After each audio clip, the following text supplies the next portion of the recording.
नमस्कार माझ्या सखींनो, तुमचं माझ्या यूट्यूब चॅनलमध्ये स्वागत आहे. आज तुम्ही बघताय वटपौर्णिमेनिमित्त मी हा सुंदर आणि साधा असा मेकअप लुक तयार केला आहे. तर सर्व गोष्टी मी पुढे व्हिडिओमध्ये मेन्शन केल्या आहेत, तर संपूर्ण व्हिडिओ हा स्किप न करता बघा. तर सुरुवातीला मी मस्त फेसवॉश करून घेतला आहे आणि टोनरही यूज केला आहे. मग आता त्याच्यानंतर आपल्याला मॉइश्चरायझर लावून घ्यायचं आहे. मॉइश्चरायझर लावल्यानंतर आपल्याला 5 ते 10 मिनटं थांबायचं आहे, जेणेकरून मॉइश्चरायझर हे आपल्या स्किनमध्ये व्यवस्थित ऑब्झर्व होईल. आणि मग त्यानंतर आपल्याला सनस्क्रीन लावायचं आहे. तर वडाच्या झाडाची पूजा करण्यासाठी आपल्याला उन्हात जावं लागणार आहे. वडाचं झाड तर आपण घरी नाही आणू शकत, त्याच्यामुळे आपल्याला बाहेरच जावं लागणार आहे. तर त्यासाठी व्यवस्थित सनस्क्रीन हे जास्त प्रमाणात आणि व्यवस्थित संपूर्ण चेहऱ्याला आणि मानेला आपल्याला लावून घ्यायचं आहे. सनस्क्रीन लावल्यानंतर आपल्याला 10 ते 5 मिनटं थांबायचं आहे, जेणेकरून सनस्क्रीन हे आपल्या स्किनमध्ये व्यवस्थित ऑब्झर्व होईल. पूर्णपणे ऑब्झर्व झाल्यानंतर आपल्याला पुढची स्टेप करायची आहे. तर सनस्क्रीन संपूर्ण चेहऱ्याला लावून झाल्यानंतर आता आपण प्रायमर अप्लाय करणार आहोत. कोणत्याही प्रकारचा मेकअप करताना प्रायमर अप्लाय करणं हे मस्ट आहे, खूप गरजेचं आहे. तर प्रायमर अप्लाय का करायचं ह्याचा वेगळा व्हिडिओ मी करणारच आहे. सध्यापुरतं प्रायमर आपण संपूर्ण चेहऱ्याला लावून घ्यायचं आहे, ज्याने काय होईल की आपल्या चेहऱ्यावरचे जे ओपन पोज आहे ते क्लोज होतील. तर मी आता लॅक्मेचं CC क्रीम लावणार आहे. मला जास्त हेवी मेकअप नको होता, पण एकदम नॅचरल लुक आणि साधा मेकअप हवा होता. त्यासाठी मी लॅक्मेचं CC क्रीम यूज करत आहे. तुम्हीही CC क्रीम यूज करू शकता. जर तुम्हाला फाउंडेशन हवं असेल तर तुम्ही फाउंडेशनही यूज करू शकता. आणि जर CC क्रीम यूज करायची असेल तर तुम्ही तुमच्या आवडत्या कुठल्याही ब्रँडचं CC क्रीम यूज करू शकता. तर मी CC क्रीम संपूर्ण चेहऱ्याला लावून डॉटच्या साहाय्याने संपूर्ण चेहऱ्याला लावून घेत आहे आणि मग ब्लेंडरने संपूर्ण व्यवस्थित ते CC क्रीम चेहऱ्यावर सेट करून घेणार आहे. तर हे बघा तुम्ही मी कशा पद्धतीने ते डॅब करून सेट करून घेत आहे, जेणेकरून दिवसभर हा मेकअप नॅचरल लुक दिसेल माझ्या चेहऱ्यावर. तर त्याच प्रकारे आपल्याला मानेवरही व्यवस्थित सेट करून घ्यायचं आहे आपलं CC क्रीम, जेणेकरून ते मानेवरही म्हणजे पॅची लुक दिसणार नाही किंवा आपल्या चेहऱ्याचा आणि मानेचा स्किन टोन वेगळा दिसणार नाही. तर हे बघा माझं CC क्रीम व्यवस्थित चेहऱ्यावर सेट करून झालं आहे.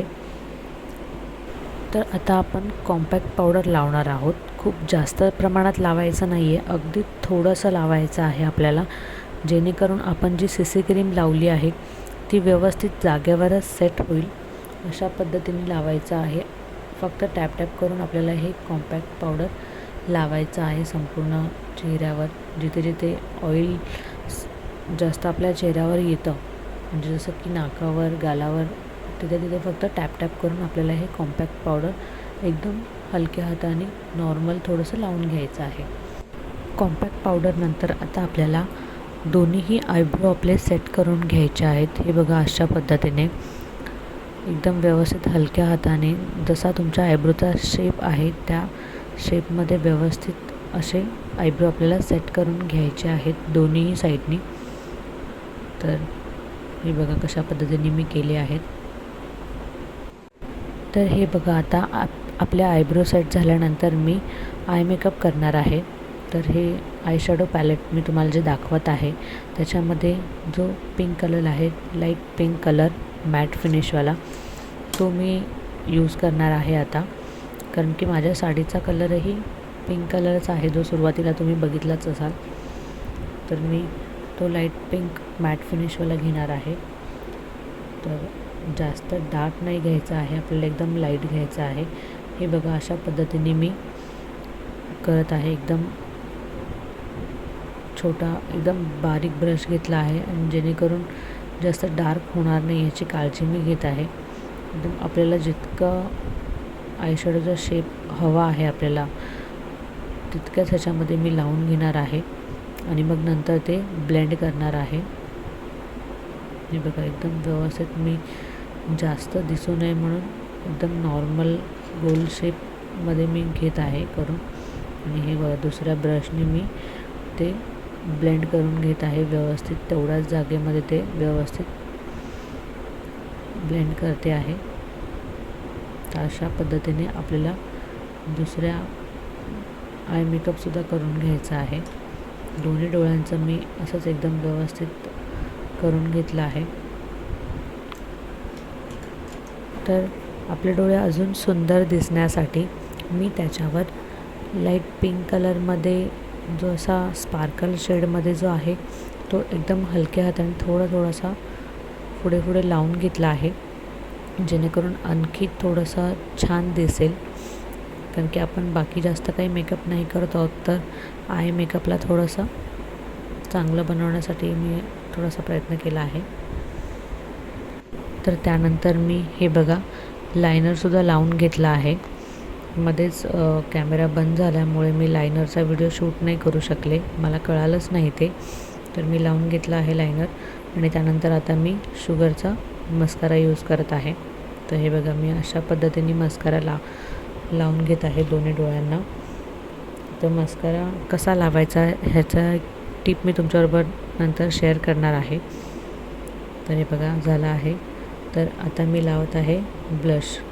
तर अगदी लाईट पिंक कलर आणि जो आपला ब्राऊन कलर असतो हा मिक्स करून मी एकदम नॉर्मल एकदम हलकं असं ब्लशर लावून घेत आहे, जेणेकरून थोडंसं नॅचरल लुक दिसेल.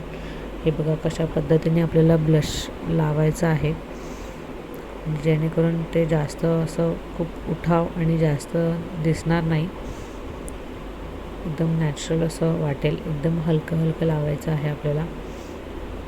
हे बघा माझं ब्लश लावून झालं आहे. तर अगदी वाटत नाही आहे की मी लावलं आहे ते. तर एकदम हलकं मी लाईट पिंक कलर लावला आहे. हे बघा माझा फायनल लुक झाला आहे.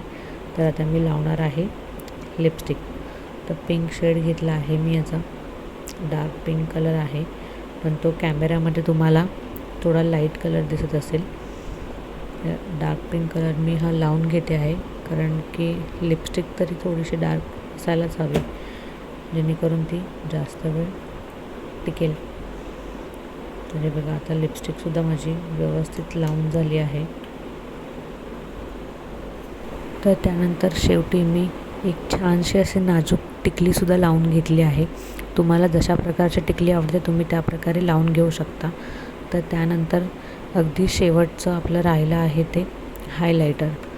आपल्या चेहऱ्यावर जिथे जिथे सूर्यप्रकाश पडून आपल्या चेहरा हायलाईट होतो तिथे तिथे आपल्याला हायलायटर अगदी हलकं लावून घ्यायचं आहे.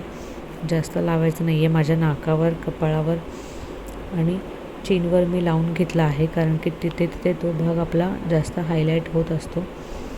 तर मला जिथे जिथे हवं होतं तिथे तिकडे मी लावून घेतलं आहे हायलायटर. आयब्रोच्या खालीसुद्धा आपला थोडा तो भाग हायलाईट होत असतो, त्याच्यामुळे मी तिथेही थोडंसं लावून घेतलं आहे. तर हे बघा माझा फायनल लुक झाला आहे, अगदी रेडी. तर चला भेटूया एकदम साडी वगैरे नेसून झाल्यानंतर फायनल लुकमध्ये. तर हे बघा कशी दिसते आहे मी. हेअरस्टाईलसुद्धा मी करून घेतली आहे, एकदम साधी आणि सिंपल. तर ह्याचाही व्हिडिओ मी तुम्हाला नंतर दाखवेल. तर आपल्या मेकअपचा शेवटचा भाग म्हणजे सिंदूरशिवाय एक सुहासिनीचा म्हणजे लुक तयारच नाही होऊ शकत. आणि वटपौर्णिमेच्या दिवशी तर सिंदूर लावल्याशिवाय आपला मेकअप अपूर्णच आहे. तर बघा एकदम साधा आणि सिंपल असा बिना फाउंडेशनचा मेकअप लुक आपला तयार झाला आहे. तर तुम्हाला माझा व्हिडिओ कसा वाटला, हा मेकअप लुक कसा वाटला हे नक्की मला कमेंट करून सांगा. आणि माझा व्हिडिओ तुम्हाला आवडत असेल तर प्लीज लाईक, शेअर आणि कमेंट करत राहा.